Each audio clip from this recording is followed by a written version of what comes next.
ناظرین و سامعین السلام علیکم ورحمۃ اللہ وبرکاتہ۔ اس وقت دیکھ رہے ہیں آپ GTR کے پروگرام آپ کے مسائل کا حل۔ میں ہوں محمد اویس اور میرے ساتھ ہیں مفتی افتخار احمد صاحب۔ حاضر خدمت ہیں آپ کے مسائل اور ان کے حل کے ساتھ۔ پہلے سوال پوچھا ہے ملک عبد المجید صاحب نے کہ دوران نماز اگر پتہ چلے کہ کچھ کپڑا پھٹا ہوا ہے تو کتنی مقدار معاف ہے؟ نماز میں سطر کا ڈھکے ہوئے ہونا اور سطر کے اوپر کپڑے کا ہونا یہ ضروری ہے۔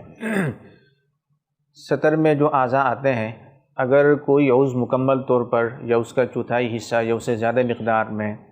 3 تسبیحات کے بقدر یا اس سے زیادہ جو وقت بنتا ہے یہ کھلا رہتا ہے تو نماز نہیں ہوتی، اور اگر اس سے پہلے اتنی پھٹن کے شکار ہے یا اتنا حصہ نظر آ رہا ہے تو پھر نماز ہی شروع نہیں ہوتی۔ تو لہذا سطر کے اوپر کپڑے کا ہونا اور سطر کا ڈھکے ہوئے ہونا یہ بہت ہی زیادہ ضروری ہے۔ مرد کا جو سطر ہے وہ ناف سے لے کر گھٹنے تک ہوتا ہے، گھٹنا بھی شامل ہے، اور عورت کا جو سطر ہے وہ سارا بدن ہے سوائے دونوں پاؤں اور چہرے اور دونوں ہاتھوں کے۔ تو لہذا اگر کوئی مرد نماز پڑھ رہا ہے اور اس نے ایسا لباس پہنا ہوا ہے کہ سطر کے مقابل میں جو کپڑا آتا ہے اور اس میں جو اعضاء آ رہے ہیں، مثال کے طور پر گھٹنا ہے تو گھٹنے کے مقابل میں جو کپڑا آ رہا ہے وہ سارا کے سارا گھٹنے کو شامل نہیں ہے، پورا گھٹنا نظر آ رہا ہے، یا گھٹنے کا چوتھائی حصہ یا اس سے زیادہ حصہ نظر آ رہا ہے، تو اسی صورت میں نماز نہیں ہوتی۔ اور آج کل بہت سارے کپڑے سارے ہوتے ہیں، مختلف قسم کی شرٹس ہوتی ہیں اور لباس ہوتے ہیں خواتین کے کہ جن کے اندر سوراخ ہوتے ہیں اور وہ باقاعدہ اسٹائلش کے طور پر ان کو پہنا جاتا ہے۔ تو لہذا اگر کسی ایسے لباس کو پہن کر نماز پڑھی جا رہی ہے کہ جو حصہ سطر میں آتا ہے اور وہ اعضاء جو سطر میں شامل ہیں وہ عضو مکمل طور پر کھلا ہوا ہے یا اس کا چوتھائی حصہ یا اس سے زیادہ مقدار میں کھلا ہوا ہے تو پھر نماز ہی نہیں ہوتی۔ تو لہذا اس بات کا خیال رکھنا ضروری ہے کہ نماز پڑھتے ہوئے ایسا لباس پہننا چاہیے، ایسا ڈریس پہننا چاہیے کہ جس کی وجہ سے نماز ہو جائے اور نماز میں کسی بھی طرح کی کراہت نہ آئے۔ دوسرا سوال پوچھا ہے رئیس احمد صاحب نے کشمیر سے کہ ایک آدمی جماعت سے نماز پڑھ رہا ہو، اسی دوران دوسری مسجد میں مؤذن اشہد ان محمد رسول اللہ کہے اور اس آدمی نے نماز ہی میں درود پڑھ لیا تو کیا اس کی نماز پر کوئی فرق پڑے گا یا نہیں؟ لیکن نماز میں سلام کلام کرنے سے، اسی طریقے سے جواب دینے سے نماز ختم ہو جاتی ہے، تو لہذا اگر نماز پڑھتے ہوئے اس نے اشہد ان محمد رسول اللہ سنا اور اس کے جواب میں درود شریف پڑھ لیا تو اس سے نماز ختم ہو جائے گی۔ بسم اللہ الرحمن الرحیم نحمدہ ونصلی ونسلم علی رسولہ الکریم اما بعد۔ اقبال صاحب کا سوال ہے کینیڈا سے، کوئی شخص کسی عالم دین کا بیان سن رہا ہو تو ساتھ ساتھ ذکر کر سکتا ہے، مثلا 100 بار استغفار، درود شریف، سبحان اللہ وغیرہ؟ اس میں یہ ہے کہ ایک وقت میں انسان کا ذہن مکمل یکسوئی کے ساتھ کسی ایک چیز کی طرف متوجہ ہوتا ہے، ایک وقت میں 2 الگ الگ کاموں کی طرف ذہن متوجہ نہیں ہوتا۔ اگر یہ شخص بیان سن رہا ہے تو پھر ذکر تو یہ کر رہا ہوگا لیکن ذکر کی طرف مکمل توجہ نہیں ہوگی، اور ذکر کا جو ادب ہے کہ یکسوئی کے ساتھ اور استحضار کے ساتھ کریں، اور جیسے بعض بزرگ حضرات فرماتے ہیں کہ جو ذکر آپ کریں تو اس کے معنی پر غور و فکر کر کے آپ ذکر کریں۔ جیسے سبحان اللہ کہیں تو اس میں اللہ تعالیٰ کی پاکی کا تصور کریں کہ اللہ تعالیٰ ہر قسم کے عیب سے پاک ہے۔ اللہ اکبر کہیں تو یہ تصور کریں کہ اللہ تعالیٰ بہت بڑے ہیں۔ الحمدللہ کہیں تو اس میں اللہ تعالیٰ کے لیے تمام محامد اور تعریفوں کا استحضار کریں کہ تمام تعریفوں کے لائق اور مستحق صرف اللہ کی ذات ہے۔ استغفر اللہ کہیں تو اس میں اپنی گناہوں کی بخشش اور مغفرت کی طرف توجہ ہو۔ تو یہ جو ذکر کا حقیقی ادب ہے جس سے آج ہم اکثر غافل ہیں، تو اس کا تقاضا یہ ہے کہ ایک وقت میں ایک کام کریں، بیان سنیں یکسوئی کے ساتھ یا پھر ذکر کریں یکسوئی کے ساتھ۔ ہم یہ چاہتے ہیں کہ مختصر وقت میں ڈبل کام ہو جائیں، بیان سننے کا ایک وہ بھی مل جائے کہ چلے ہم بیان سن رہے ہیں اور ساتھ میں زبان چلتی رہے۔ تو اگر کوئی قلب غافل کے ساتھ یعنی غفلت کے ساتھ ذکر کرتا ہے تو وہ بالکل بے فائدہ بھی نہیں ہے، اس لیے کہ کم از کم ایک عضو اللہ کے ذکر میں مشغول تو ہے۔ لیکن بہرحال ادب مکمل یہی ہے کہ دونوں کام الگ الگ نشستوں میں اور الگ مکمل یکسوئی کے ساتھ ہو۔ کامران اکرم صاحب کا سوال ہے، ایک بزرگ کی کتاب میں لکھا ہے کہ متکبرین کے ساتھ تکبر عبادت ہے، اس کی وضاحت فرما دیں۔ متکبرین کے ساتھ تکبر عبادت ہے، اس کے بارے میں بعض کتابوں میں 2-3 طرح یہ روایت مشہور ہے کہ التکبر مع المتکبرین حسنہ، بعض میں ہے کہ التکبر مع المتکبرین عبادہ وغیرہ۔ اس کے بارے میں محققین نے لکھا ہے کہ یہ موضوع روایت ہے، من گڑت بات ہے، اور شرعاً ایسی کوئی بات منقول نہیں ہے، بلکہ تکبر تو ایک ایسی خصلت ہے جو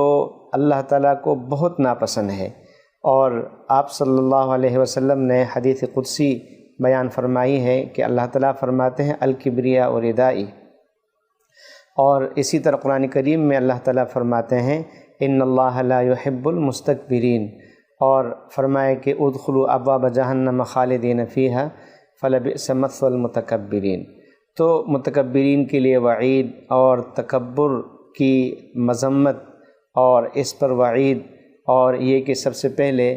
تکبر شیطان نے کیے، یہ شیطان کی خصلت ہے، اس لیے یہ کہنا کہ متکبر کے سامنے تکبر سے پیش آنا یہ عبادت ہے، یہ بات غلط ہے۔ انسان کو چاہیے کہ وہ اپنے طور پر تواضع سے پیش آئے، اپنے آپ کو ذلیل بھی نہ کرے،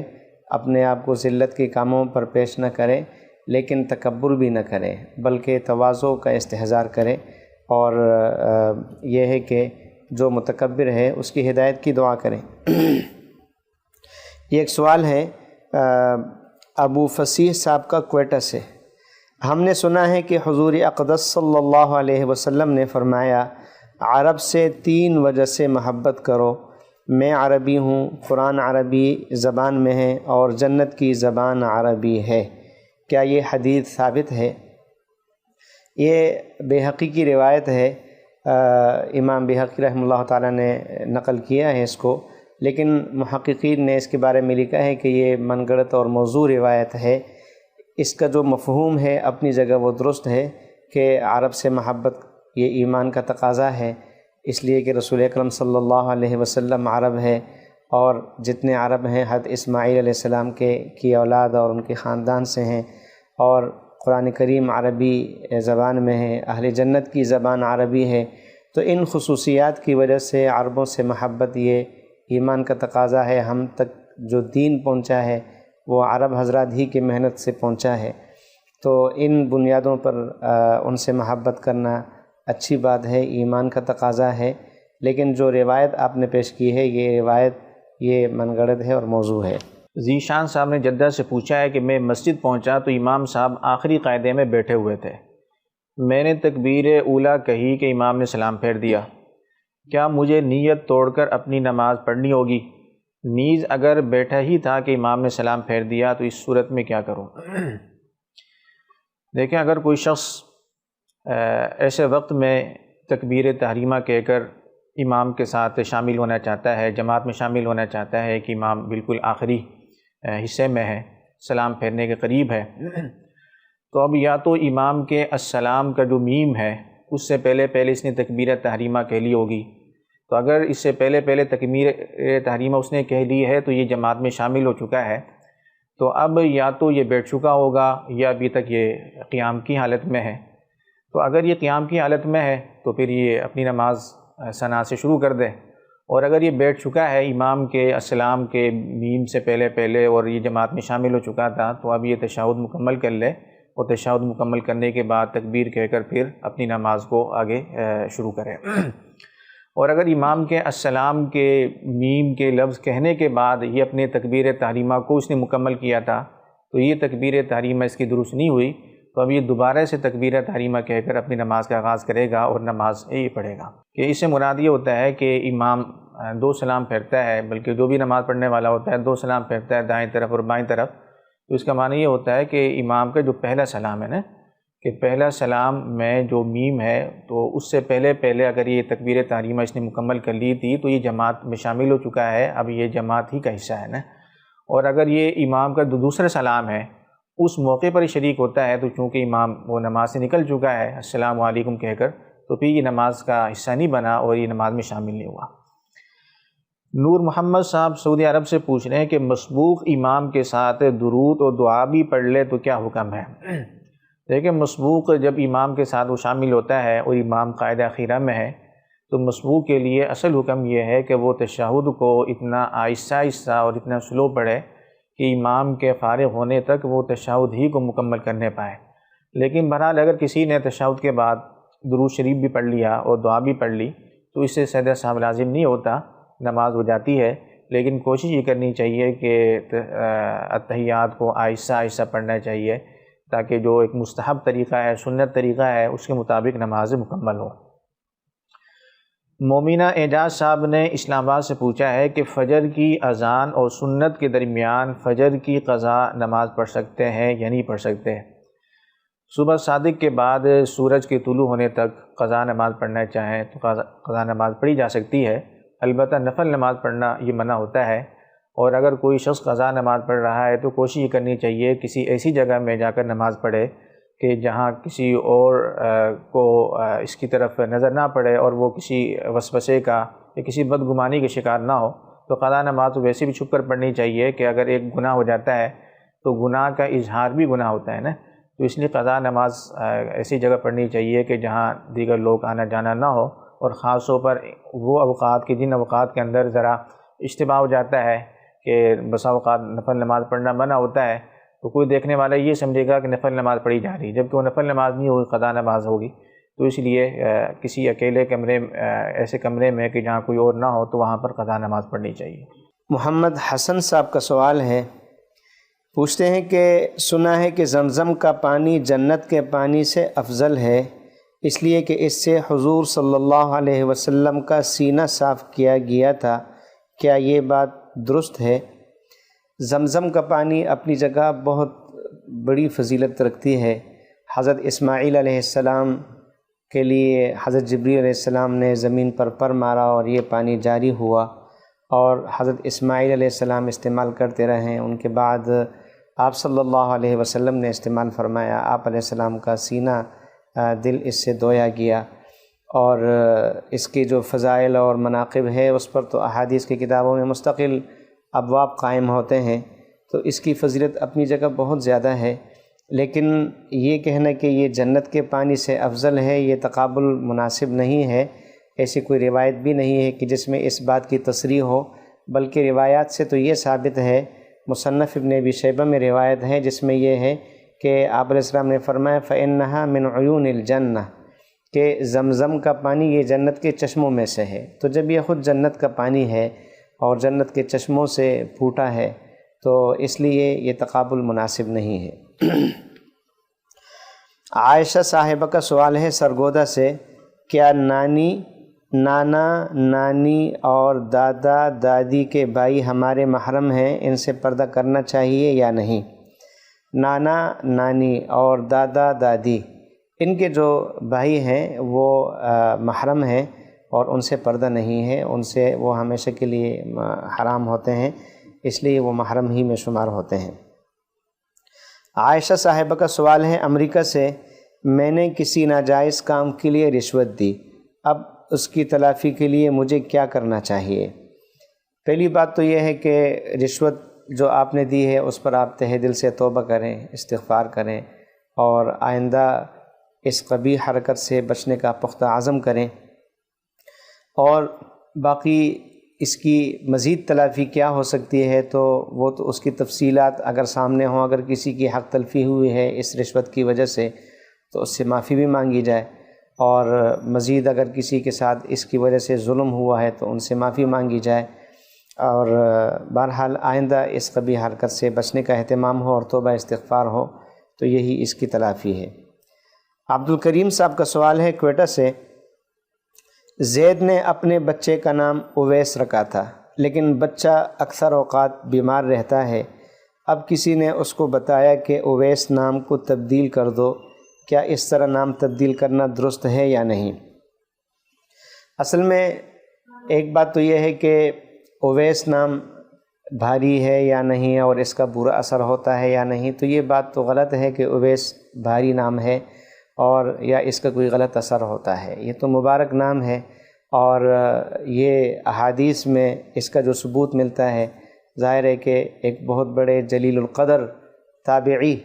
کہ جو محض اپنی والدہ کی خدمت کی وجہ سے رسول اکرم صلی اللہ علیہ وسلم کی خدمت اقدس میں حاضر نہ ہو سکے، آپ علیہ السلام نے ان کے فضائل بیان فرمائے اور فرمائے کہ ان سے ملیں تو ان سے دعا کی درخواست کریں، حضرت اویس قرنی رحمہ اللہ تعالی۔ تو اس نام میں اگر کچھ برا ہوتا تو آپ علیہ السلام تبدیل فرما دیتے۔ اور دوسری بات یہ کہ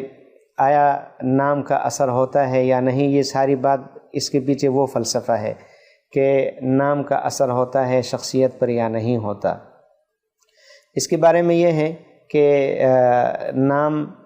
یہ اولاد کا اپنے ماں باپ پر یہ حق ہے کہ اس کا اچھا نام رکھیں۔ خود ابو داؤد میں اور دیگر کئی کتب احادیث میں روایت موجود ہے